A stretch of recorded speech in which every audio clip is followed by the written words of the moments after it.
Jai Baba, chapter 129. For years there was this old brick on which Baba rested his head. Every night he would take support of this brick and sit in Masjid in a yoga asana. He had used the brick for years. It was obvious to all that Baba held the brick in high regard and there was a deep love for that brick. In August 1918, the brick given by Baba's Guru broke. A young boy was sweeping the mosque. He lifted the brick to clean the floor underneath and the brick slipped from the young boy's hand, fell on the floor and broke. Baba wasn't in Masjid when this took place. He returned and saw that his beloved brick was broken. It is not a brick that has broken but my fortune.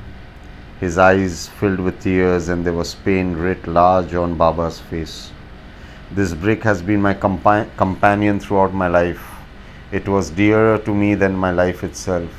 It used to accompany me on my journey into self-absorption, and now with the brick broken, I cannot remain without it.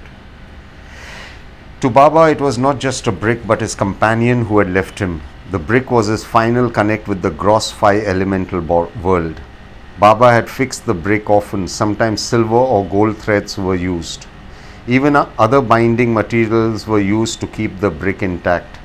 People should have understood that with the breaking of the brick, nothing good could happen.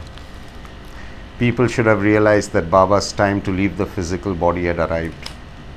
A few weeks later, Baba sent a message to a Muslim saint who resided in Aurangabad. Allah is taking away the lamp he placed here. The saint began to weep when he read the message from Baba.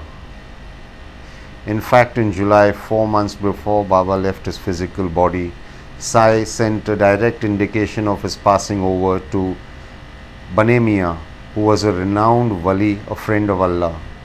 Baba had spent time with the wali when Baba had left Shirdi as a young boy for 4 years. During those 4 years, it is said that Baba had traveled to Aurangabad and other places and had met a number of his friends from his past lives. Thus, Baba sent a message to the wali through one of his devotees, Qasim, son of Bade Baba. The wali received a garland of flowers and the message from Baba and began to cry. He looked up at the sky and tears began to roll down his cheeks. Baba's message to his friend was, "Nau din, nau tarik, Allah Mia apni dunya le jayenge, marzi Allah ki." Meaning 9 days, on the 9th day, Allah will take me to His world. It is the will of Allah. As per the Islamic calendar, the 9th day of the 9th month, called the night of the massacre, fell in the holy month of Ramzan. In August, all of a sudden, Tatya fell ill. He began to cough blood and tuberculosis ravaged his body. Though unwell, he continued to be his cheerful self and serve Baba. But by the end of September, Tatya became bedridden and all were certain that he would not survive. We need to understand that though Tatya was so close to Baba and Sai loved him dearly, even though Tatya had served Baba immensely all his life, Tatya had to suffer. He had to go through his personal share of agony, angst and pain caused due to the workings of the laws of cause and effect.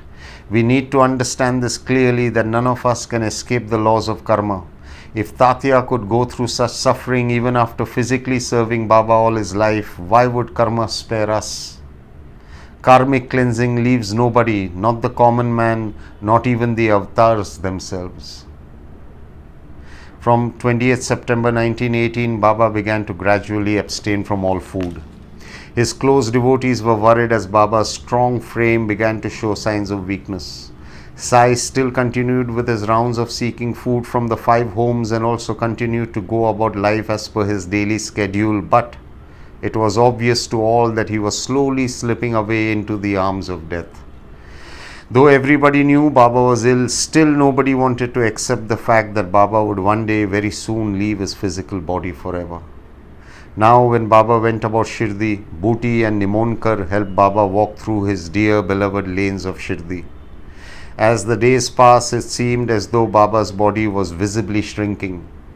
The month of October set in. In 15 days, Baba would leave his physical body. Sai called a Brahmin devotee by the name of Vaze and told him to read the Rama Vijaya, the victory of Lord Rama. Baba spent time listening to the recitation of the holy book. The first reading of this book took about 8 days. Baba made Vazir read the book again, this time faster. The second reading of Ram Vijaya took 4 days. Sai asked him to read the book again.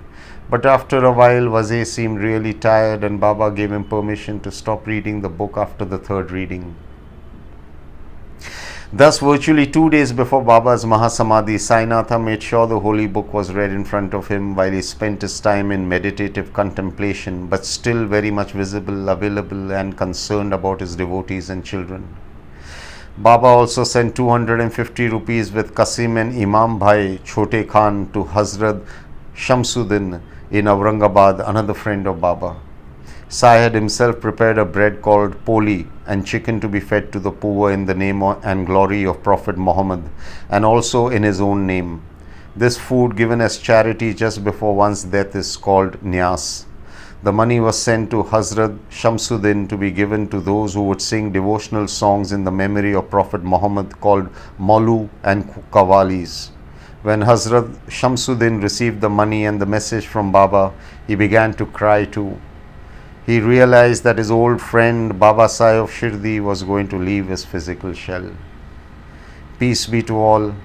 Baba is always with and within us. Never forget this. Jai Sai.